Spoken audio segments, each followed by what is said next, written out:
అనంత కరుణామయుడు, అపార కృపాశీలుడు అయిన అల్లాహ్ పేరుతో ప్రారంభిస్తున్నాను. తాహా, మేము ఈ ఖురాన్ను నీపై అవతరింపజేసింది నిన్ను కష్టానికి గురిచేయటానికి మాత్రం కాదు. ఇది భయపడే ప్రతి వ్యక్తికి ఒక జ్ఞాపిక. భూమిని, ఎత్తైన ఆకాశాలను సృష్టించిన వాని తరఫు నుండి ఇది అవతరింపజేయబడినది. ఆ కరుణామయుడు, సృష్టి, సామ్రాజ్య పీఠంపై ఆసీనుడై ఉన్నాడు. ఆకాశాలలో, భూమిలో మరియు భూమ్యాకాశాల మధ్య, ఇంకా నేలక్రింద ఉన్న వాటినన్నింటికీ ఆయన యజమాని.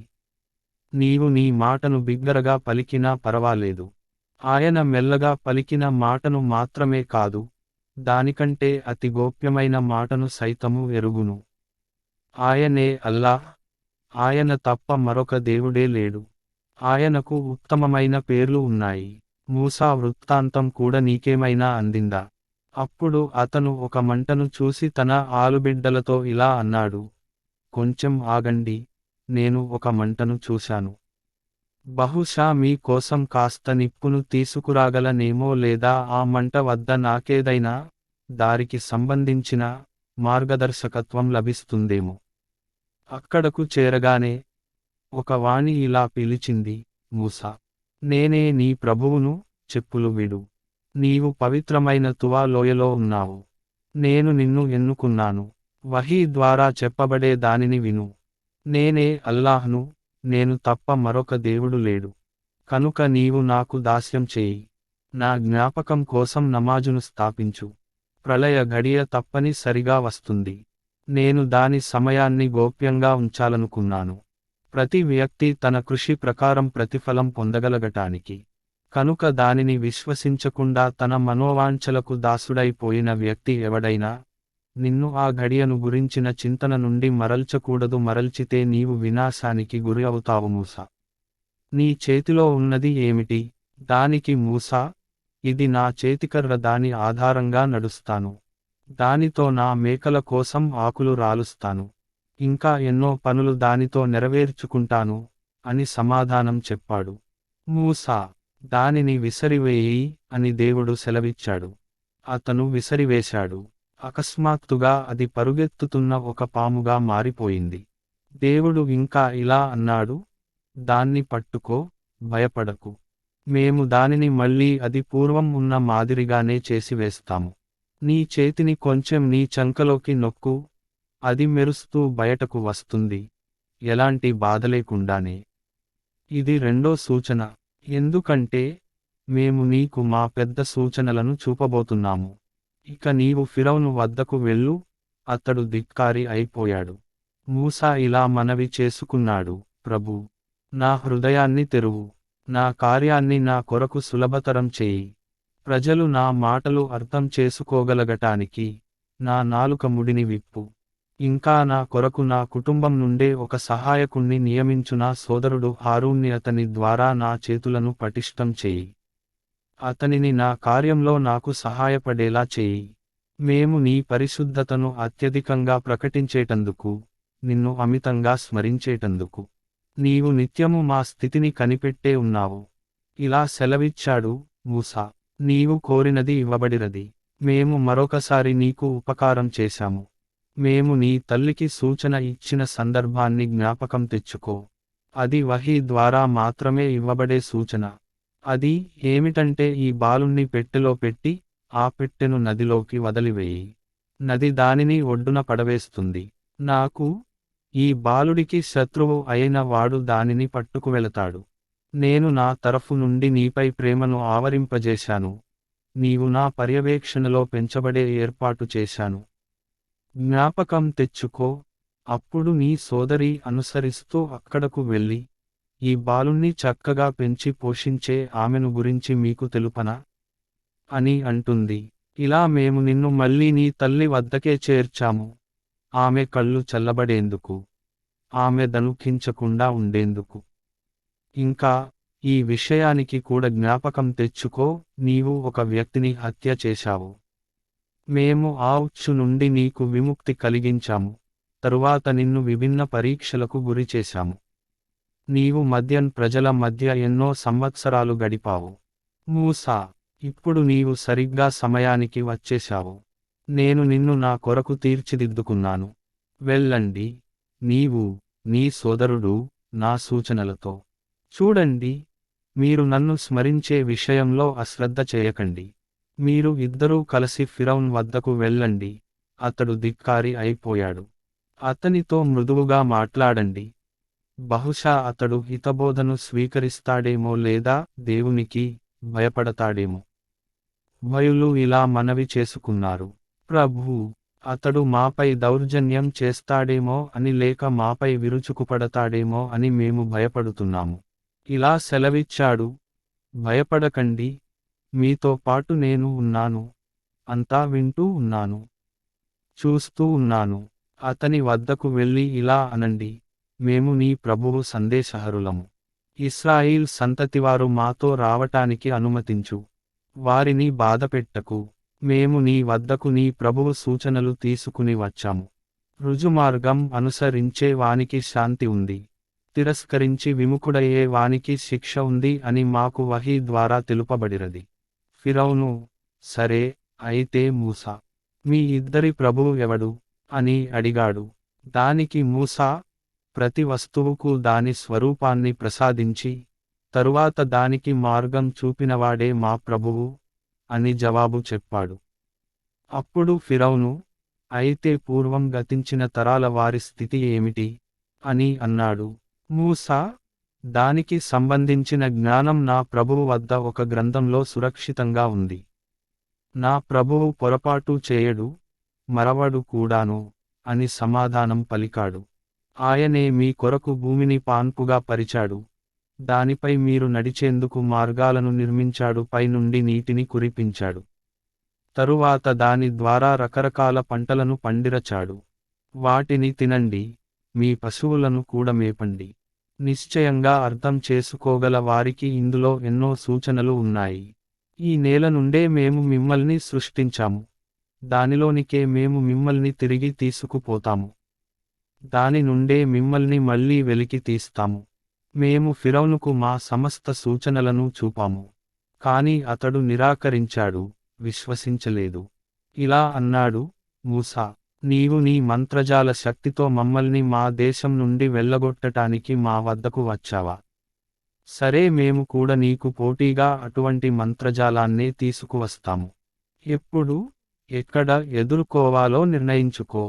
మేము ఈ ఒప్పందం నుండి మళ్ళిపోము, నీవు మళ్ళిపోకూడదు. బహిరంగ మైదానంలోనికి రా. మూసా, ఉత్సవ దినం నిర్ణయమైంది. పొద్దెక్కిన తరువాత ప్రజలు సమావేశం కావాలి అని చెప్పాడు. ఫిరౌను మరలిపోయి తన కుతంత్ర సామగ్రిని సమీకరించుకుని పోటీకి వచ్చాడు. పోటీ ప్రారంభంలోనే ప్రత్యర్థి వర్గాన్ని సంబోధిస్తూ మూసా ఇలా అన్నాడు, దౌర్భాగ్యులారా, అల్లాహ్పై అపనిందలు మోపకండి. అలా చేస్తే ఆయన మిమ్మల్ని ఒక కఠిన శిక్ష ద్వారా సర్వనాశనం చేస్తాడు. అబద్ధాన్ని ఎవడు కల్పించినా వాడు విఫలుడే అయ్యాడు. ఇది విన్న తరువాత వారి మధ్య అభిప్రాయ భేదం తలెత్తింది. వారు తమలో తాము రహస్యంగా సంప్రదించుకోసాగారు. చివరకు కొందరు ఇలా అన్నారు, ఈ ఇద్దరు కేవలం మాంత్రికులే. వారి ఉద్దేశ్యం తమ మంత్రబలం ద్వారా మిమ్మల్ని మీ దేశం నుండి తరిమివేయటం, అంతేకాదు మీ ఆదర్శ జీవన విధానాన్ని అంతమొందించటం. కావున మీరు ఈనాడు మీ శక్తియుక్తులను సమీకరించుకోండి, సమైక్యంగా రంగంలోకి దిగండి. ఈనాడు ప్రాబల్యం వహించిన వాడే గెలిచాడు అనే విషయానికి తెలుసుకోండి. మాంత్రికులు, మూసా, మొదట నీవు విసురుతావా లేక మేము విసరమా అని అడిగారు. దానికి మూసా, లేదు, మీరే విసరండి అని అన్నాడు. అప్పుడు అకస్మాత్తుగా వారి త్రాళ్ళు, వారి కర్రలు వారి మంత్రశక్తి వల్ల పరుగెత్తుతూ ఉన్నట్లు మూసాకు అనిపించింది. మూసా తన మనస్సులో భయపడ్డాడు. మేము ఇలా అన్నాము, భయపడకు, నీవే ఆధిక్యం వహిస్తావు. నీ చేతిలో ఉన్న దానిని విసిరివేయి.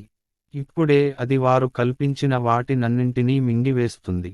వారు కల్పించి తీసుకువచ్చింది కేవలం మాంత్రికుని తంత్రమే.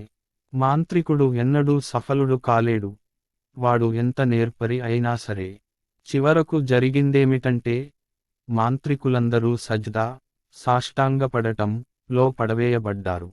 వారు ఎలుగెత్తి మేము హారూన్, మూసాల ప్రభువును విశ్వసించాము అని ప్రకటించారు. ఫిరౌను ఇలా అన్నాడు, నేను మిమ్మల్ని అనుమతించకముందే మీరు ఇతన్ని విశ్వసించారా?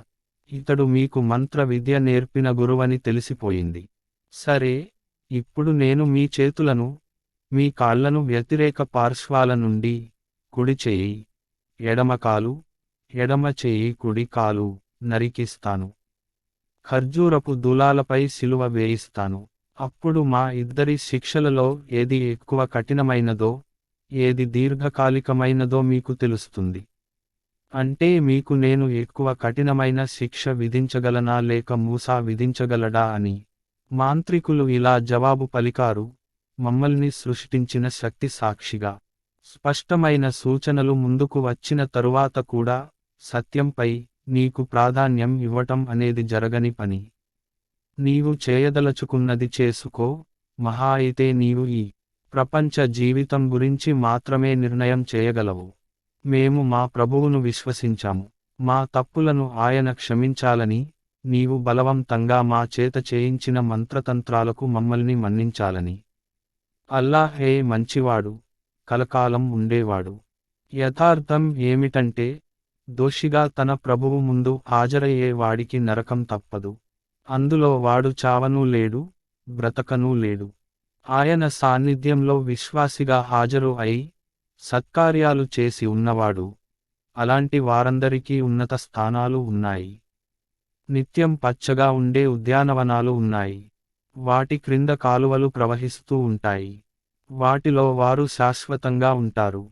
పరిశుద్ధతను పాటించే వ్యక్తికి లభించే ప్రతిఫలం ఇదే. మేము మూసాకు వహీ ద్వారా ఇలా తెలిపాము, ఇక రాత్రికి రాత్రే నా దాసులను తీసుకుని బయలుదేరు. వారి కొరకు సముద్రంలో పొడిబాటను ఏర్పాటు చేయి. ఎవరైనా వెంటాడుతారేమో అనే భయం నీకు ఏమాత్రం వద్దు. సముద్రం మధ్యగా పోతున్నప్పుడు భయపడనూ వద్దు.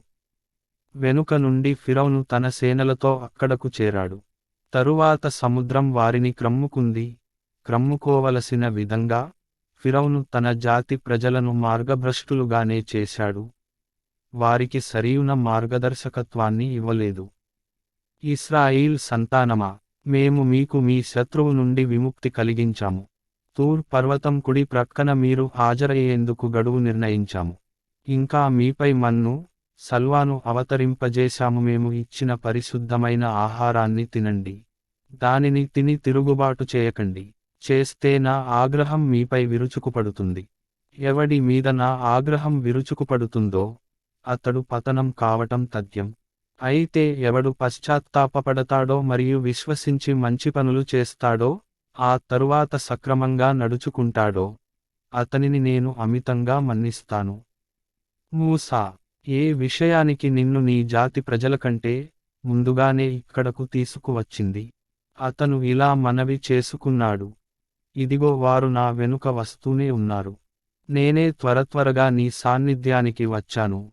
నా ప్రభూ, నీవు నా పట్ల ప్రసన్నుడవు కావాలని ఇలా సెలవిచ్చాడు. అయితే విను, మేము నీ వెనుక, నీవు లేనప్పుడు నీ జాతి ప్రజలను పరీక్షకు గురిచేశాము. సామిరి వారిని మార్గం తప్పించాడు. మూసా ఆగ్రహోదగ్రుడై దనుకిస్తూ తన జాతి వారి వైపునకు మరలాడు. అక్కడకు వెళ్ళి ఇలా అన్నాడు, నా జాతి ప్రజలారా, మీ ప్రభువు మీకు మంచి వాగ్దానాలు చేయలేదా? అప్పుడే మీకు ఎన్నో రోజులు గడిచినట్లు అనిపించిందా? లేక మీరు మీ ప్రభువు ఆగ్రహాన్ని మీపైకి కొనితెచ్చుకోవాలని కోరుకున్నందువల్లనే మీరు నాకు చేసిన వాగ్దానాన్ని భంగం చేశారా?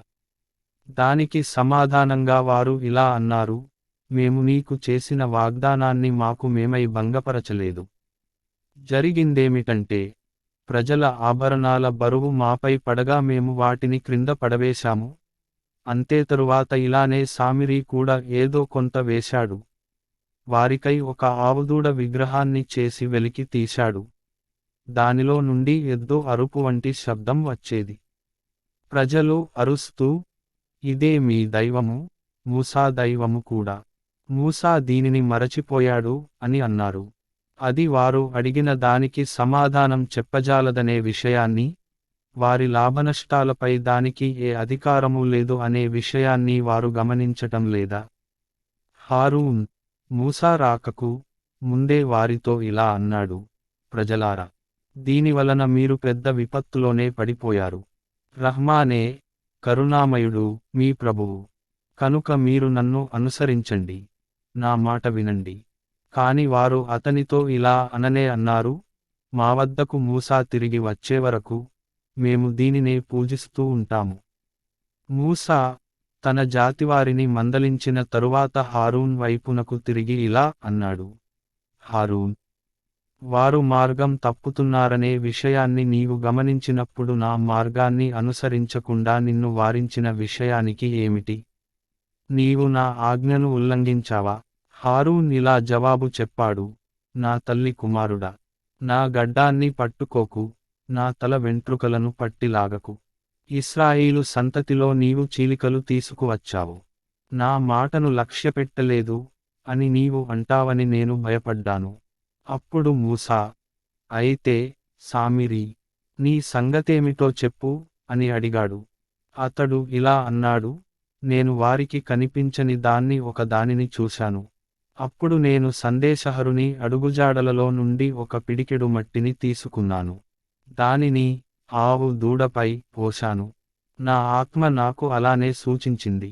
మూసా ఇలా అన్నాడు, సరే, వెళ్ళిపో, ఇక జీవితాంతం నీవు నన్ను ముట్టుకోకండి అనే అరుస్తూ ఉంటావు. నీ విచారణ కొరకు ఒక సమయం నిర్ణయమయ్యే ఉంది. అది నీ విషయంలో ఏమాత్రం తొలగదు. ఇక చూడు, శ్రద్ధాభక్తులతో నీవు ఆరాధించే నీ ఈ దైవాన్ని ఇప్పుడు మేము కాల్చి పారవేస్తాము, భస్మంగా చేసి సముద్రంలో కలిపివేస్తాము. ప్రజలారా, మీ దేవుడు కేవలం ఒక్క అల్లాహ్ మాత్రమే. ఆయన తప్ప మరొక దేవుడు లేనేలేడు. ఆయన జ్ఞానం ప్రతి విషయాన్ని ఆవరించి ఉన్నది. ప్రవక్త, ఇలా మేము పూర్వం జరిగిన సంఘటనల చరిత్రను నీకు వినిపిస్తున్నాము. మేము ప్రత్యేకంగా మా వద్ద నుండి నీకు ఒక జ్ఞాపిక, హితోపదేశం ను ప్రసాదించాము. దానికి విముఖుడయ్యేవాడు ప్రళయం నాడు పెద్ద పాపభారాన్ని మోస్తాడు. అటువంటి వారందరూ ఆ సంకటంలో సదా చిక్కుకుని ఉంటారు. ప్రళయం నాడు ఈ నేరం యొక్క బాధ్యతా భారం వారికి ఎంతో బాధాకరమైన బరువుగా ఉంటుంది. శంఖం ఊదబడే ఆ రోజున మేము అపరాధులను ఒకచోట చేరుస్తాము. వారి కనుగుడ్లు భయం వల్ల తేలిపోయి ఉంటాయి. అప్పుడు వారు, ప్రపంచంలో మహా అయితే మీరు 10 రోజులు గడిపారేమో అని పరస్పరం గుసగుసలాడుకుంటారు. వారు మాట్లాడుకుంటూ ఉండేది ఏమిటో మాకు బాగా తెలుసు, ఇది కూడా మాకు తెలుసు.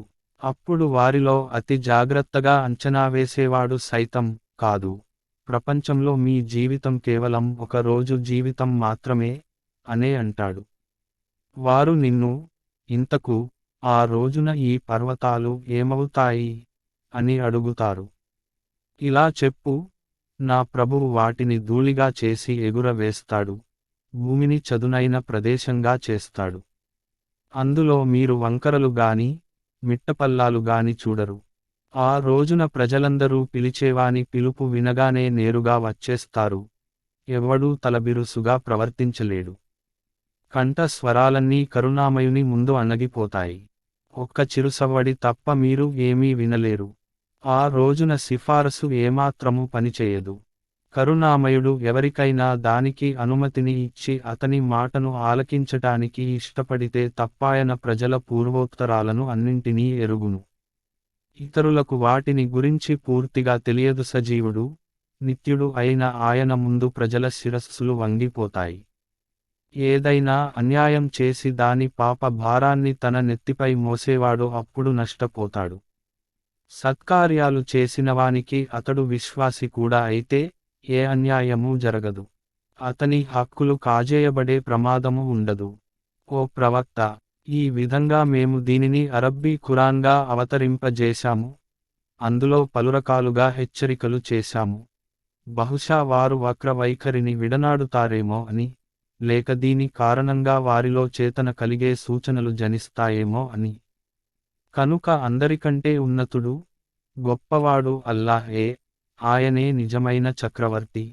చూడు, ఖురాన్ చదవటంలో తొందరపడకు, నీ వైపునకు దాని వహీ పూర్తికానంత వరకు ఇలా ప్రార్థించు, ఓ ప్రభూ, నాకు మరింత జ్ఞానం ప్రసాదించు. దీనికి పూర్వం మేము ఆదంకు ఒక ఆజ్ఞ ఇచ్చాము, కాని అతను దానిని మరచిపోయాడు. మేము అతనిలో నిలకడను చూడలేదు. మేము దైవదూతలతో ఆదంకు సజ్దా చేయండి అని చెప్పిన సందర్భాన్ని జ్ఞాపకం తెచ్చుకో. వారందరూ సజ్దా చేశారు, కాని ఒక్క ఇబ్లీస్ మాత్రం తిరస్కరించాడు. అప్పుడు మేము ఆదంతో ఇలా అన్నాము, చూడు, ఇతడు నీకు, నీ భార్యకు శత్రువు. కనుక జాగ్రత్త, ఇతడు మిమ్మల్ని స్వర్గం నుండి బహిష్కరింపజేస్తాడేమో, మీరు ఆపదల పాలవుతారేమో. ఇక్కడ మీకు చాలా సౌకర్యాలు ఉన్నాయి. పస్తులు ఉండరు, దిగంబరులుగాను ఉండరు. దప్పిక, ఎండా మిమ్మల్ని వేధించవు. కాని శైతాను అతనిని మోసం చేశాడు. ఇలా అన్నాడు, ఓ ఆదం, శాశ్వత జీవితాన్ని అంతంకాని సామ్రాజ్యాన్ని ఇచ్చే వృక్షాన్ని నీకు చూపేదా? చివరకు వారు ఉభయులు, భార్యాభర్తలు, ఆ వృక్షఫలాన్ని తినేశారు. పర్యవసానంగా వెంటనే వారి మర్మాంగాలు ఒకరివి ఒకరి ముందు బహిర్గతమయ్యాయి. వారిరువురు స్వర్గపు ఆకులతో తమను తాము కప్పుకోసాగారు. ఆదం తన ప్రభువు పట్ల అవిధేయత చూపాడు, రుజుమార్గం తప్పిపోయాడు. దాని తరువాత అతని ప్రభువు అతనిని ఎన్నుకుని, అతని పశ్చాత్తాపాన్ని అంగీకరించాడు. అంతేకాదు, అతనికి మార్గదర్శకత్వాన్ని ప్రసాదించాడు. ఇంకా ఇలా సెలవిచ్చాడు, మీరిద్దరూ, ప్రత్యర్థులు అంటే మానవుడు, శైతాన్, ఇక్కడి నుండి దిగిపోండి. మీరొకరికొకరు శత్రువులుగా ఉంటారు. ఇక నా తరఫు నుండి మార్గదర్శకత్వం ఏదైనా మీ వద్దకు వస్తే, ఎవడు నా ఈ మార్గదర్శకత్వాన్ని అనుసరిస్తాడో అతడు మార్గము తప్పడు, దౌర్భాగ్యానికి గురికాడు. నా జ్ఞాపికకు, హితోపదేశం, విముఖుడైన వానికి ప్రపంచంలో జీవితం ఇరుకవుతుంది. ప్రళయం నాడు మేము అతనిని అంధుడుగా లేపుతాము. అప్పుడు అతడు, ప్రభూ, ప్రపంచంలో నేను చూడగలవాణ్ణి కదా, నన్ను ఇక్కడ అంధునిగా ఎందుకు లేపావు అని అడుగుతాడు. అల్లాహ్ ఇలా సెలవిస్తాడు, మా ఆయతులు నీ వద్దకు వచ్చినప్పుడు నీవు వాటిని విస్మరించావు. అదేవిధంగా ఈనాడు నీవు కూడా విస్మరించబడుతున్నావు. ఈ విధంగా మేము హద్దులు అతిక్రమించేవాడికి, తన ప్రభువు ఆయత్లను విశ్వసించని వాడికి ప్రపంచంలో ప్రతిఫలం ఇస్తాము. ఇక పరలోక శిక్ష అయితే ఎక్కువ కఠినమైనది, ఎక్కువ కాలం ఉండేదీను. వీరికి పూర్వం మేము ఎన్నో జాతులను నాశనం చేసి వేశాము. ఆ జాతుల శిథిలమైన నివాస స్థలాలలో ఈనాడు వీరు సంచరిస్తున్నారు. అయినా వీరికి చరిత్ర నేర్పే ఈ గుణపాఠం ద్వారా మార్గదర్శకత్వం లభించలేదా? వాస్తవంగా వివేకవంతులకు ఇందులో ఎన్నో సూచనలు ఉన్నాయి. నీ ప్రభువు తరఫు నుండి మొదట్లోనే ఒక విషయానికి నిశ్చయమై ఉండకపోతే, ఒక గడువు కాలం నిర్ణయమై ఉండకపోతే, వీరి తీర్పు కూడా జరిగే ఉండేది. కనుక ఓ ప్రవక్త, వీరు కల్పించే మాటల పట్ల సహనం వహించు. నీ ప్రభువు స్తోత్రంతో పాటు ఆయన పవిత్రతను కొనియాడు. సూర్యుడు ఉదయించే ముందు, అస్తమించే ముందు, రాత్రి సమయాల్లో కూడా, పగటి అంచులలో కూడా ఆయనను స్తుతించు. బహుశా నీవు సంతుష్టుడవవుతావేమో. వీరిలోని రకరకాల ప్రజలకు మేము ఇచ్చిన ప్రపంచ జీవితపు శోభావైభవాలను కన్నెత్తి కూడా చూడకు. వాటిని మేము వారిని పరీక్షకు గురిచేయటానికే ఇచ్చాము. నీ ప్రభువు అనుగ్రహించిన హలాల్ ఉపాధియే ఉత్తమమైనది, చిరకాలం ఉండేది.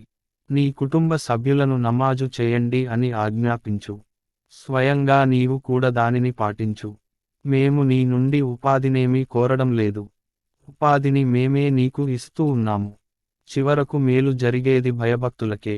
వారు, ఈ వ్యక్తి తన ప్రభువు దగ్గర నుండి ఏదైనా సూచనను, మహిమను ఎందుకు తీసుకురాడు అని అడుగుతారు. పూర్వ గ్రంథాలలోని సమస్త బోధలుగల స్పష్టమైన నిదర్శనం వారి వద్దకు రాలేదా? ఒకవేళ మేము దాని రాకకు పూర్వమే వారిని ఏదైనా శిక్ష ద్వారా నాశనం చేసి ఉంటే, వారే తరువాత ఇలా అని ఉండేవారు, ఓ ప్రభూ, నీవు మా వద్దకు ప్రవక్తను ఎవరినైనా ఎందుకు పంపలేదు? అగౌరవ అవమానాల పాలుకాక ముందే మేము నీ ఆయత్లను అనుసరించి ఉండేవారము కదా. ఓ ప్రవక్త, వారితో ఇలా అను, ప్రతివాడు అంతిమ ఫలితం కోసం నిరీక్షిస్తున్నాడు. కనుక మీరు కూడా నిరీక్షించండి. త్వరలోనే మీరు తెలుసుకుంటారు. రుజు మార్గంలో నడిచే వారెవరో, మార్గదర్శకత్వం పొందినవారెవరో.